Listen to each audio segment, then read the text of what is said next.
প্রিয় দর্শক, আসসালামু আলাইকুম।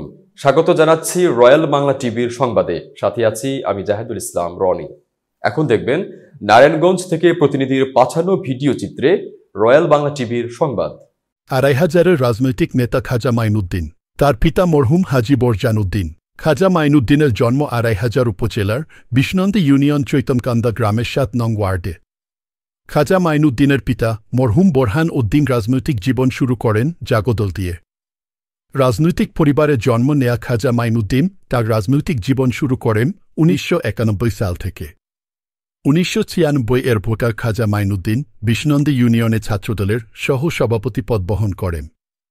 তিনি পরবর্তী পদ অর্জন করেন বিষ্ণন্দী ইউনিয়নের সভাপতির। এছাড়া তার সাংগঠনিক কর্মকাণ্ডের গুণে খানা যুবদলের সাংগঠনিক সম্পাদক পদ পান। বাংলাদেশ জাতীয়তাবাদী দলের মধ্যতন সাংগঠনিক নেতারা খাজা মাইনুদ্দিনের মাঠ পর্যায়ে সাংগঠনিক কর্মকাণ্ডে সক্রিয়তা দেখে নারায়ণগঞ্জ জেলার যুবদলের সহ সাংগঠনিক সম্পাদক পদে যুক্ত করেন। তবে খাজা মাইনুদ্দিন বিএনপির ভারপ্রাপ্ত চেয়ারম্যান তারেক রহমানের ৩১ দফা বাস্তবায়নে ও রাষ্ট্র কাঠামো উন্নয়নে মাঠ পর্যায়ে সাংগঠনিক কর্মকাণ্ড করে যাচ্ছেন। বর্তমানে তিনি ২৫০০ খানা বিএনপির যুগ্ম সাধারণ সম্পাদক পদে দায়িত্ব পালন করছেন। এছাড়াও খাজা মাইনুদ্দিন বাংলাদেশ জাতীয়তাবাদী দলের সুসংগঠিত কর্মীদের নিয়ে সভা সমাবেশে অংশগ্রহণ করেন। এছাড়াও তিনি বিগত ১৭ বছরের ফ্যাসিস্ট সরকারের মিথ্যা মামলা ও হামলার শিকার হন। বিস্তারিত দেখুন ২৫০০ থেকে প্রতিনিধির পাঠানো ভিডিও চিত্রে। আমি বিষ্ণন্দী ইউনিয়নের কৃতি সন্তান। আমার নাম মোহাম্মদ খাজা মাইনুদ্দিন। আমি বিষ্ণন্দী ইউনিয়ন বিএনপির বর্তমান সাধারণ সম্পাদক। আমি দীর্ঘ ২৭ বছর যাবৎ আমি রাজনীতির সাথে জড়িত। আমার পরিবার জাগদল থেকে বিএনপি করে আসছে। আমার বাবা গ্রাম সরকার ছিলেন, মরহুম হাজী মোহাম্মদ বোরহানউদ্দিন সাহেবের ছেলে। আমরা ৪ ভাই ১ বোন। আমি ভাইদের মধ্যে মেজো। আমি বাংলাদেশ জাতীয়তাবাদী দল বিএনপি করে আসছি দীর্ঘ ২৭ বছর যাবৎ। কিন্তু ২০০৬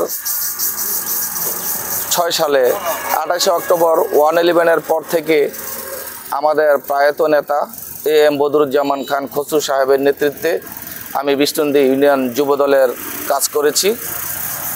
২০১১ সালের মধ্যে যখন বাংলাদেশ জাতীয়তাবাদী কেন্দ্রীয় যুবদলের সহ আন্তর্জাতিক বিষয়ক সম্পাদক জননেতা জনাব নজরুল ইসলাম আজাদ সাহেবের আবির্ভাব হয়েছে, আমি ব্যক্তিগতভাবে আমি খাজা মাইনুদ্দিন, আমাদের ২৫০০ উপজেলা বিএনপির সংগ্রামী সাবেক সাধারণ সম্পাদক হাবিবুর রহমান হাবু এবং বিষ্ণন্দী ইউনিয়ন যুবদলের সাবেক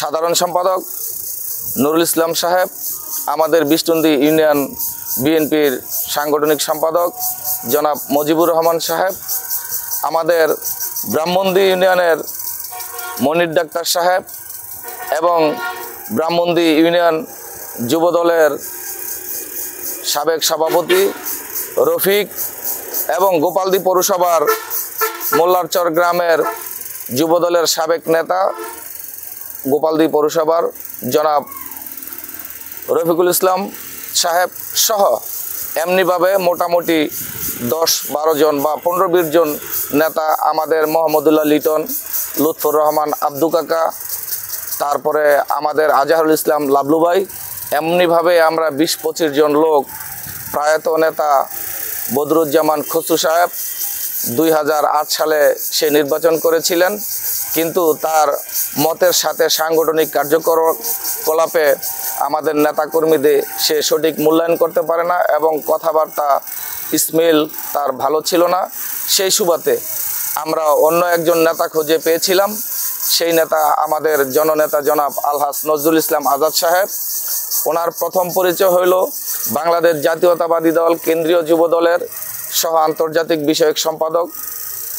তারপরে ওনার পদোন্নতি হয়ে কেন্দ্রীয় বিএনপির সহ আন্তর্জাতিক বিষয়ক সম্পাদকের দায়িত্ব পালন করেছেন।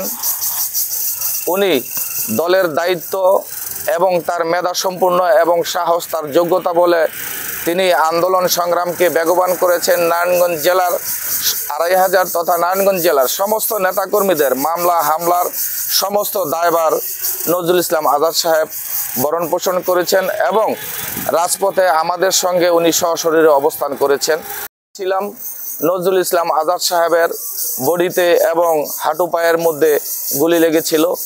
আমার সহযোদ্ধা, আমার বিএনপির বিষ্টন্দী ইউনিয়নের সাংগঠনিক সম্পাদক নজরুল ইসলাম আজাদ সাহেবের বিশ্বস্ত কর্মী জনাব মজিবুর রহমান সাহেবের চক্ষু রক্তক্ষরণ হয়েছে, চোখে গুলি লেগেছে। এমনিভাবে অনেক নেতাকর্মীর মামলা হামলা জেল জুলুম হয়েছে। আমাদের সমস্ত নেতাকর্মীদের মামলা হামলার সমস্ত দায়ভার নজরুল ইসলাম আজাদ সাহেব নিয়েছেন এবং আমরা নেতাকর্মীরা যখন জেল হাজতে নিক্ষেপ ছিলাম তখন আমাদের কর্মীদের আমাদের বাড়িতে বাড়িতে উনি খাবারের ব্যবস্থা করে দিয়েছেন, ছেলে মেয়েদের সুচিকিৎসার ব্যবস্থা করে দিয়েছেন, ছেলে মেয়েদের স্কুল কলেজের লেখাপড়ার দায়ভার উনি নিয়েছেন। সেই থেকে নজরুল ইসলাম আজাদ সাহেব 2018 সালে ধানের শীষ মার্কা নিয়ে নির্বাচন করেছেন। ইনশাল্লাহ 2500 উপজেলার নারায়ণগঞ্জ 2 ফ্যাসিস্ট শেখ হাসিনার পৃষ্ঠপোষক নজরুল ইসলাম বাবু, এই 2500-এ সে বাংলাদেশের একটা ডন ছিল।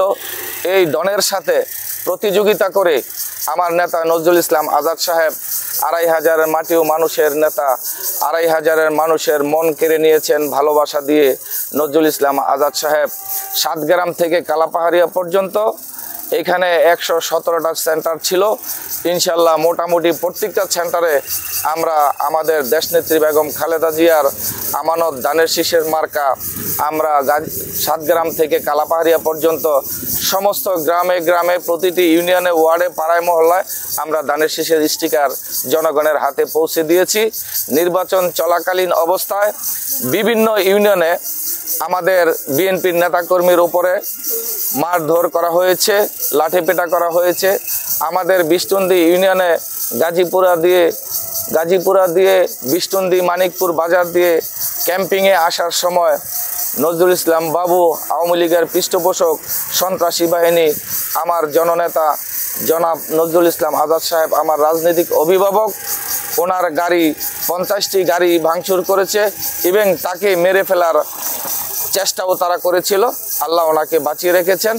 সমস্ত বাংলাদেশে 300 সিটে নির্বাচন হয়েছে, কিন্তু এর মধ্যে বাংলাদেশ জাতীয়তাবাদী দল বিএনপির মধ্যে নজরুল ইসলাম আজাদ সাহেবের নির্বাচন অত্যন্ত সুন্দর এবং রোড মেডেল পাওয়ার মতো উনি নির্বাচন করেছেন এবং ওনাকে সাংগঠনিক দক্ষতার কারণে আমাদের ভবিষ্যৎ রাষ্ট্রনায়ক জনাব তারেক রহমান সাহেব তাকে পদোন্নতি করে ঢাকা বিভাগীয় বিএনপির সাংগঠনিক সম্পাদকের দায়িত্ব দিয়েছেন। উনি ইনশাল্লাহ নারায়ণগঞ্জ জেলার আইকন হিসাবে বিএনপির কাছে অত্যন্ত প্রিয়ভাজন। ওনাকে আমরা চাই সবসময় ওনার নেতৃত্বে আমরা দুনিয়ায় যতদিন বেঁচে থাকি বাংলাদেশ জাতীয়তাবাদী দল বিএনপির কাজ করে যাব।